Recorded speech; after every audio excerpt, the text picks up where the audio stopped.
If you would, take your Bibles, turn with me to Mark in chapter 10. Mark chapter 10. And then we're also going to go into John in chapter 9. As Ken was talking about the influences in our life, and there have been many times in my life that just different people and different situations have made a big impact and influence. And I think about one trip that I took as a teenager to Moldova. Really opened my eyes, not just to the poverty around in other countries, but also the need for the gospel, the need to shine the light of Christ, the need to also be thankful for the things that you have. And I remember being there years ago, and one day going and trying to help the missionary. Of course, there wasn't a lot that we could do. We didn't know the language. But the missionary and different ones would translate. But we were handing out bags. And I've mentioned this before. We were handing out bags of different ones with gospel tracts. And there inside there was some fruit and food and things like that. And there was a Bible. And one individual I mentioned before that we had seen that really made an impact. This guy, he had no arms and no legs. And he was on the street where people would go down into kind of this basement area. It was like a subway, but it really was a mall. And people would go down the steps to go to this mall area. And then he would be sitting on the steps, begging for money. And there were quite a few people on the steps, as people would go down to the mall area to go buy different things and then come back up. And that was just a really tragic sight to see. And what blew me away was that this guy, he just had his elbows and he came to his knees, and that was it. That's all. No arms and hands and no legs. But, he ended up opening the scriptures. When we had left, after talking to him, he had somehow managed to get the Bible out of the bag and open it up and just reading through it. And it blew me away to see that. That made an impact. The other time, we actually, in the same steps, we went up a little further, and we had talked and witnessed to a man that was blind. And this man, his parents died under communism. And so it was a very hard time in his life. And I don't think he was born blind, but I think he ended up later on getting blind. And so there he was having to beg. And the missionary tried to witness to him and talk with him. But boy, his heart was cold towards God. He had seen a lot of heartache, a lot of suffering, and a lot of pain. And that kind of distorted things in his own life. And now he couldn't see really anything. And so really we tried to witness and speak to him, but he just had a lot of hate in his heart. And so that was a very sad and tragic thing to see as well. And again, that trip really reminded me how grateful I should be. The fact that I have hands and feet and I'm able to see.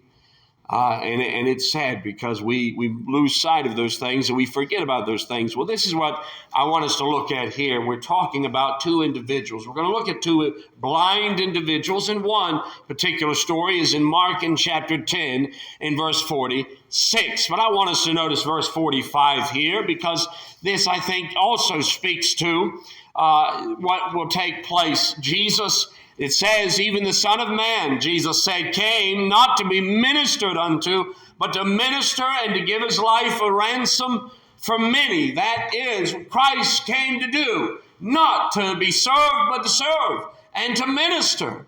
And so Jesus is telling the disciples as well that if they're going to try to be great, they got to really be the least. And sadly, they should be the servant of all, but many of them wouldn't. They wanted to be chief. They wanted to be captain in what they believed was going to be a military to go against the Roman government. And Jesus says, I came not to be ministered unto, but to minister and to give my life a ransom for many. Then we notice verse 46, and they came to Jericho, and as he went out of Jericho with his disciples and a great number of people, blind Bartimaeus. Now, there's two blind men that are mentioned in Matthew. And we'll find this also in Luke in chapter 18. And there's a little bit of differences here. Not too much discrepancies, really. This still coincides and harmonizes. And we do see that there were two individuals, but here Mark chooses to focus on Bartimaeus in particular. And so we'll just look at this here. There were many people, and there was blind Bartimaeus, the son of Timaeus, sat by the highway side begging. And when he heard that it was Jesus of Nazareth, he began to cry out and say, Jesus, thou son of David, have mercy on me. Boy, he heard. Now, again, we think about there are ones that they're blind, but they can still hear, and they really do have great hearing. Over time, they can develop that. But he hears. Somehow he knows who Jesus is just by hearing. And he hears ones maybe that are even saying Jesus' name and speaking and talking about the miracles that he had done. But now he's crying out because he knows Jesus is close by. And it says in verse 48, many charged him that he should hold his peace. They told him basically to be quiet, that to calm down. And we see here, what did he do? Well, he cried the more a great deal. Now again, this is also spoken of the other blind men. They both were crying out. They did not let the crowds discourage him. It was not going to happen. And I've mentioned this a while back, but this here is a fable. Many years ago, that was said, Aesop's fable. And the fable goes like this. There's a man and his son that they were once going with their donkey to a market. And as they were walking along by the side of a country, by the side, there was a countryman that passed by and said, you fools, what is a donkey for but to ride upon? I mean, how could you just be walking with that donkey and your boy? You should be riding on that. So the man put the boy on the donkey, and they went their way, and then they passed by a group of men. And one of the group said, you see that lazy young boy sitting on that donkey while that poor father has to let him ride like that. So the man ordered his boy to get off, and he got on the donkey himself. And they didn't get too far, but then they passed by these two women. And one said to the other, shame on that lazy lout, letting that poor little son of his trudge along while he's sitting there on that donkey. And so then he didn't know what to do. And at last he ended up getting him and the boy to get on the donkey and ride. And then as time went on, they went into another town. The man stopped, and of course people began to scoff and mock at them. And he asked them, and they said, aren't you ashamed of yourself? Here you are both overloading that poor donkey of yours with you and your hulking son. And so, boy, he just didn't know what to do then. So then he got off. And what did they do? He tried to think of what to do. So then at last what he did was he took a pole and cut it down and tied the donkey's feet to it, and him and his son carried the donkey as they went on. Then time went on, they ended up getting to a bridge, and his son slipped and let go of the pole, and it fell, and then he dropped the donkey as well, and they lost the donkey in the river. And somebody stood by and said, serves you right, serves you right. This is oftentimes the way it is in life when we try to please other people. You can't please everybody.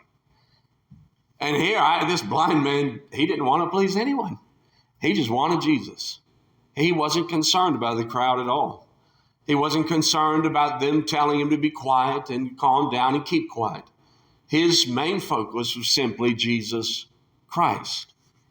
And we have to be careful because oftentimes we let the crowds dissuade us from serving him and from seeking out a change in our lives of what Jesus can do for us. We see here, when they say to be quiet, he cries out more and more. And then we notice as we go on, it says, many charged him in verse 48 that he should hold his peace, but he cried the more a great deal, and he said, thou son of David, have mercy on me. And Jesus stood still and commanded him to be called out. Go get him. And they called the blind man, and they said unto him, well, be of good comfort. Be happy. Get up, because he calls you. He's calling for you. Now, here's the wonderful thing as well. What does he do? When Jesus called, He didn't just, well, he needs to come to me. I'm blind. I'm poor and I'm sitting here and I can't really get up at this time and he needs to come to me. No, he rushes to Jesus even though he may not fully know exactly. He knows the direction and he'll get to him eventually. And he casts away his garment, his outer garment. He leaps up. He doesn't want anything to hinder him from Jesus Christ. And again, how often, if it's not the crowd that dissuades us, sometimes it may be in our own hearts and lives, things that we allow things to encumber us. And instead of us rushing to Jesus, instead of us in any way, I just want to get to Christ. I need to be with him. And this man cast off his garment, rose, and he came to Jesus. Jesus answered and said unto him, what will you that I should do unto you? The blind man said unto him, Lord, that I may receive my sight. Jesus says this, he says, go your way. Your faith has healed you. Now, this is a tremendous thing here that immediately this man receives his sight. For so many years begging by the side of the road, so many years hearing the mocks and the jeers and people maybe under their breath. But now Jesus says, your faith has made you whole. And we notice something here is that it's not just a physical healing, but when he receives his sight, notice in the latter part, he did what? He followed Jesus in the way. And again, that is spoken about of the other blind one. It seems that Mark, in some way, taking an account from Peter, there was some knowing of who this man was, Bartimaeus. But what we see here is there is this complete connection and then a continuance to follow Jesus. They didn't just simply, give me sight. Thank you for giving me sight. Okay, I'm going to see you later. There's so much I got to do. No, they follow Jesus Christ. Well, it's wonderful when we see this, what takes place. And sadly, there are some, they let the crowds deter them. They allow hindrance to deter them as well. And then there's some as well that really they just treat God like, if things get a little better, and then they'll say, well, thank you, Lord, for that, and be done, and they live the life for themselves again. But you know what? He did not allow the miracle to distract him from the Master. He didn't allow the miracle to get in the way of Jesus Christ. And to know that this is what it's all about. He didn't say, I need to go see the world. There's so much that I want to do. No, he simply followed Jesus. Well, now we want to go on here to John in chapter 9. We see the story here of a blind man, and there's two, believe, that had been healed by Jesus Christ, and because of their importunity and because they continued to cry out in seeking and would not allow anything to hinder them. But in this passage here in John 9, it's a little different here, because we also see that Jesus seeks this individual out. It's almost like when you read in John chapter 4 when Jesus went to Samaria. He must needs go to Samaria. And he speaks to the Samaritan woman there at the well. And Jesus, he presents himself to her. And he tells her in the end, obviously he lets her know that she is sinful. And he knows about her sin in life. But he said, he tells her that those who worship God, they must worship him in spirit and in truth. And he reveals himself to her that he is the Messiah. And he will do this for this individual as well. It's very similar here when we look at this, that Jesus seeks out those who are lost as well. I came not to be ministered unto, but to minister and to give my life a ransom for many. And we know the scriptures say, Jesus said he came to seek. See, Jesus here, and notice what in John chapter 9 and verse 1, and as Jesus passed by, he saw a man which was blind from his birth. And his disciples asked him, and they said, Master, who did sin? Because this was a big, I say superstition, but this was a big teaching here. Now, there is a principle in scriptures when it comes to that you will reap what you sow. We understand that. But here, there were many that almost looked at that, if your grandfather sins here, and this may pass down to this generation, and it's going to make an impact here and an impact here. And then oftentimes, whenever somebody, if they were born without a limb, or they were born deaf, or they were born blind, it had to be because of some kind of sin, something bad that took place. So they said, well, Jesus, we want to know, was it his parents who sinned? Did he sin? Is this why he was blind? There has to be some kind of judgment of why. I mean, why else would he be blind? And Jesus said, this man has not sinned. Now, he's not saying that he's perfect, but what he is saying is that it's not because of this man's sin why he's blind. And it's not because of his parents. But here's why he's blind, and this kind of changes things in a way. Because Jesus says he's blind, that the power of God, the works of God, would be displayed through him.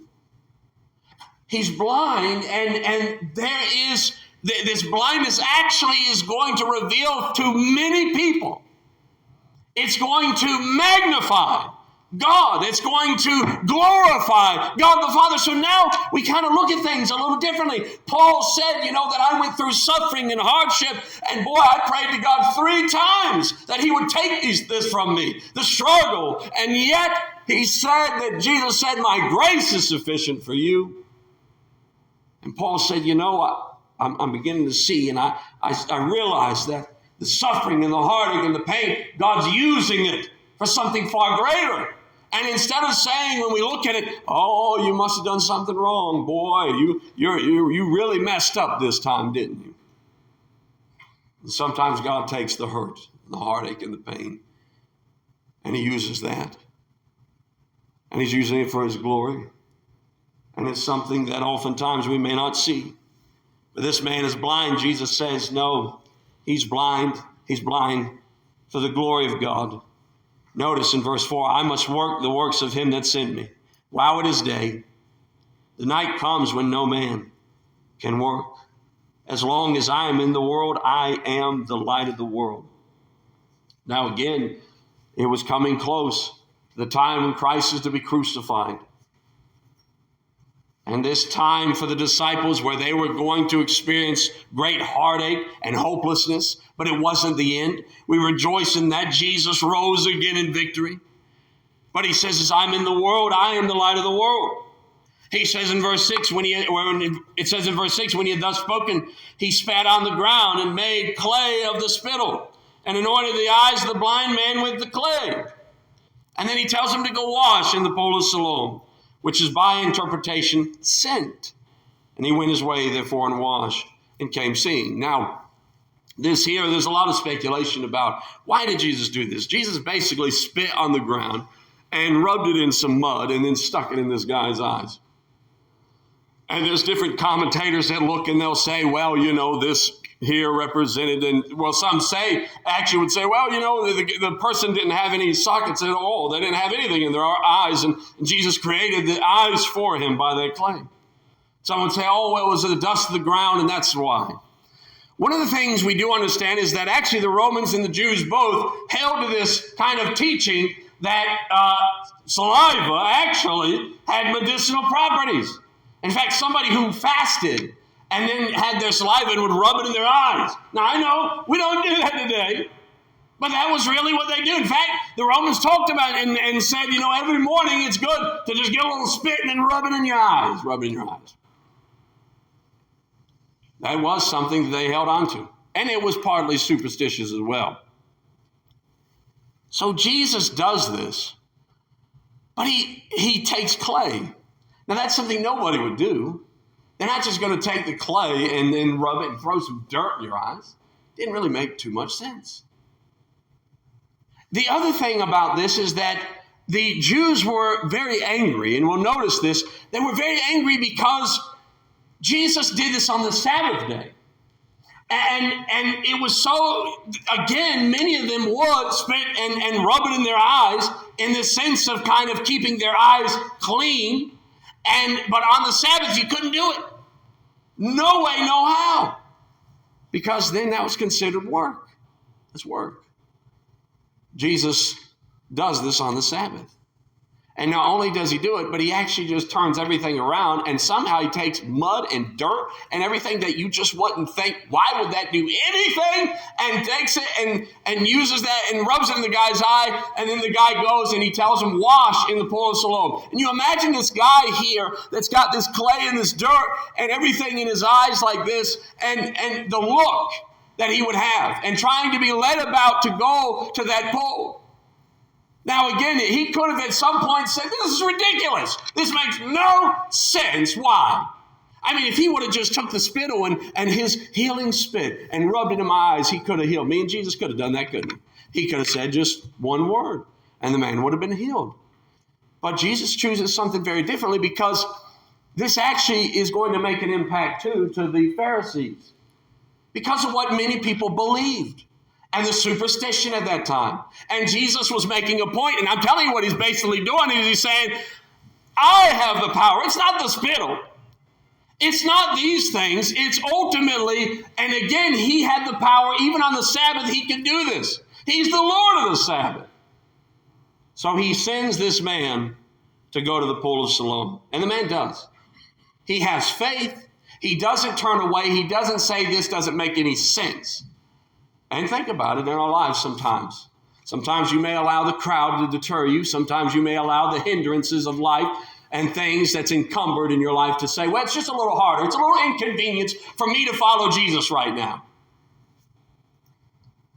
And then sometimes in your life, it may be that God does work in your heart and life, and it may not make much sense. Or God's calling you to something, and you think, well, this doesn't make much sense, God. I mean, Abraham could have done that. God told Abraham to leave his home and go to a place that he didn't know where he was going. He just said, I'll show you later. But leave where you are. Ur basically had, the place where Abraham stayed had these massive rooms. You're not talking about they lived in some little hut. Abraham lived in a house. Many of the homes they found in that region, they had 15, 20 bedrooms. Some had 40 rooms. Massive amounts of, and so here Abraham now is told to leave a wonderful place and place that everything was bustling. Things were going well, and God says, go, and I'll tell you where you're going to go. But just leave from here. And Abraham believes. This is where, again, God is seeking for us in our life to come to the place where we say, it may not make sense at all, but it doesn't have to. Because I trust the one who knows all things. He knows what he's doing. How many believe God knows what he's doing? But it's sad because there are times when we will just simply, this doesn't make any sense. I'm just going to wipe this off. It doesn't make any sense why he did this anyway. And why is he telling me to go to the pool? Couldn't he have just said something? By the way, this is Naaman. Naaman was told to dip 7 times to wash himself of the leprosy. And Naaman's teed off about it because he's thinking, well, I could have gotten healed just like that. Yes, you could have. But just obey anyway. Go and wash. And finally he does.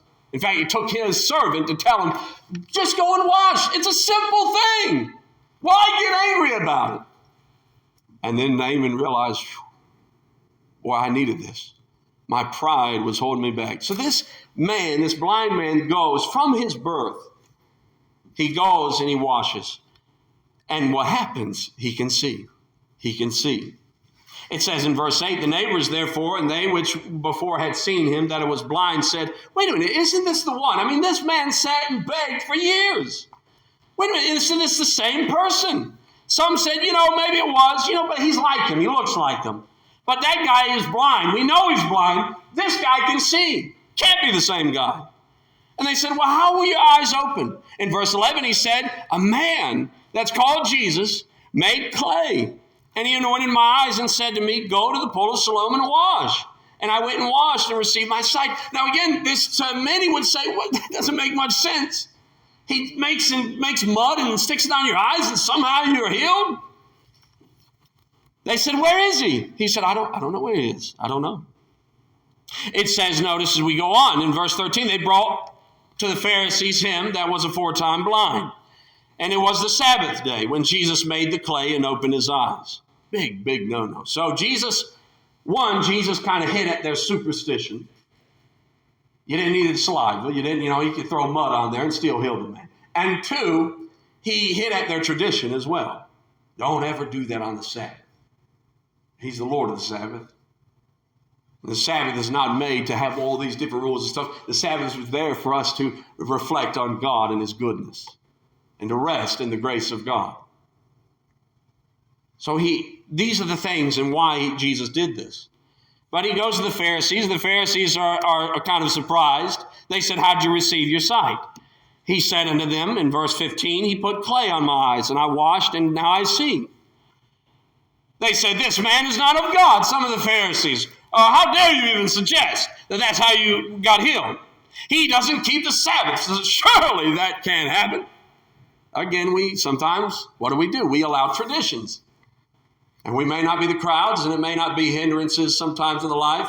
It may not be even the times that it's just we may distrust and not know what God is doing, and being confused about it. But it may just be simply that we are holding on to some traditions and we're just clinging on to it. Well, God couldn't work this way. There's no way that God could work this way. You be careful about that. There's some they'll just hang on to certain things. And they said, well, there's no way that he could heal you, not on the Sabbath. Can't be done. Notice as you go on. Others said, how can a man that is a sinner do these miracles? There was a division. There was contention among them. And they said to the blind man, well, what do you say of him? What do you think? We can't really get a read on this. We don't fully know. What do you think? And he said, I believe he's a prophet. He must be. The Jews did not believe concerning him that he had been blind. They said, you know what, let's just forget about this. We're getting nowhere. Let's get this man's parents. Maybe he's lying. Maybe he paid some people off, and they also are lying about him being blind. They got his parents. And his parents, they said, was he blind? They said, yeah. Is this your son? They said, yeah, this is our son. They said, but how he received his sight, we don't know.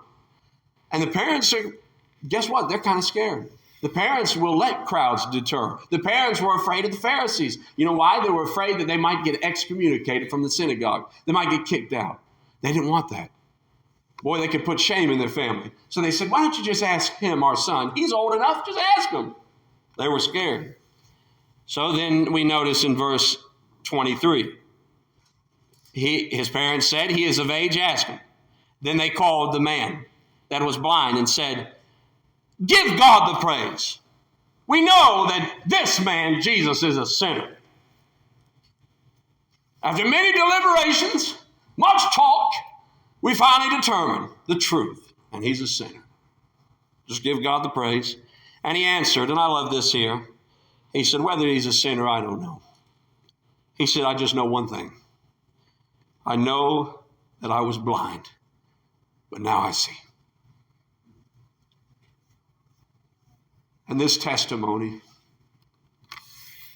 to come to this place, look, I know what Jesus did for me. Well, I don't believe Jesus is the Son of God. I don't believe in these things. And Jesus just was a good teacher. And, he really didn't even exist. And he didn't. I know this.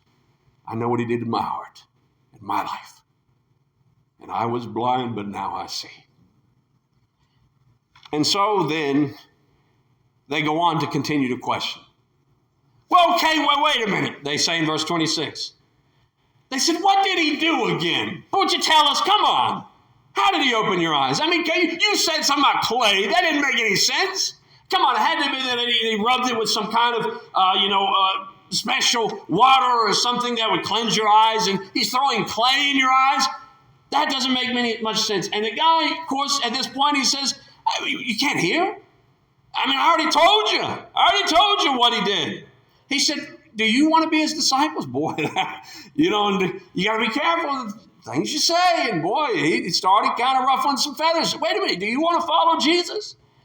And in verse 28, that wasn't the right thing to say. They reviled him. Boy, they stared, they reviled. Get out of here. How dare you say those things? And they said, you are his disciple, and we are Moses' disciples. The fact was that they weren't. I'll tell you who they're disciples. They were disciples of the devil. They said, we know that God spake to Moses, but this man, Jesus, we don't know where he is or whence he came from. We don't believe in him at all. The man answered and said to them, well, this is a marvelous thing. He said, you don't know whence he is and where he comes from. He says, but he opened my eyes. I can see. He said, we know. The Word of God teaches. You see in the Scriptures, in the Old Testament, you're going to read in the Psalms, that it says, the Lord opens the eyes of the what? The blind. He opens the eyes of the blind. Who does it? God does it. The devil blinds people. He doesn't give people sight. He blinds them. He confuses them. He distorts them. But Jesus came, and he came to bring life and life more abundantly. And we see here, he says what the Scriptures teach, that here we know that God doesn't hear sinners in this way. Somebody who's corrupt and wicked in their life, but anyone that is a worshiper of God and does his will, that's who God hears. Since the world began, was it not heard that anyone who opened the eyes of one that was born blind, if this man were not of God, he could do nothing? He says, man, think about this. You ever heard of anybody that could do this and open the eyes of the blind? And if anyone was not following after the Lord, they couldn't do this. How could you say that this man's wicked? Boy, again, what did he do? He got him more angry, more angry. Because notice they said, you were altogether born in sin. How dare you? You were born in sin. Because you were blind, it shows how wicked you really are. We can see, and we didn't have any defects in our life, and we're of the stock of Abraham. How dare you try to tell us? Presume to teach us. And what did they do? They cast him out. They excommunicated him. His parents were afraid that was going to happen to them. And so they kicked him out. And the world will do that. The world will cast you aside. But here is what is wonderful. Notice, and we'll be finished. In verse 35, Jesus heard they cast him out. And Jesus found him. He came to seek and to save. Because Jesus wasn't done. He healed this man physically. But Jesus came to heal him spiritually as well. Jesus goes to this man and he said, do you believe on the Son of God? He said, who is he? Lord, that I might believe on him. Jesus said, you have seen him, and it is he that talks with you. Now here's what's very interesting, what Jesus says in verse 37. He says, you've seen him, in fact, the one who's talking with you, but the word both, it almost implies this man had saw Jesus prior. But he never saw him because he was blind. But somehow, maybe in some way, there was a vision, a spiritual sight.